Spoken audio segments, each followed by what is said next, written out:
অনেকদিন পর বাজারে গিয়ে দেখি জ্যান্ত চিংড়ি মাছ বিক্রি হচ্ছে, তাই অল্প করে নিয়ে এলাম। কি খাওয়াবে বলো তো? তাহলে মালাইকারি খাবে? নারকেলের দুধ তো কিনেই আনলাম, তাহলে চিংড়ি মাছের মালাইকারি খাওয়াও।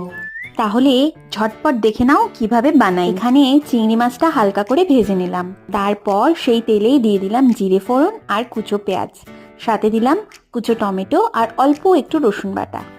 এদেরকে ভালো করে কষতে দিয়ে ওদিকে আমি একটু গরম জলে ম্যাগি কোকোনাট পাউডার ভিজিয়ে রাখলাম, তার মধ্যে দিয়ে দিলাম কিছু চেরা কাঁচা লঙ্কা।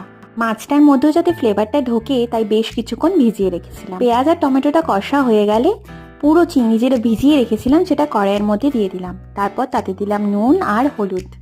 বেশ টকবক টকবক করে ফুটে উঠবে যখন, আর তারপরেই যেই ঝোলটা বেশ মরে মরে আসবে, বেশ সেমি গ্রেভি টাইপের থাকবে, তাতে দিয়ে দিলাম অল্প একটু চিনি।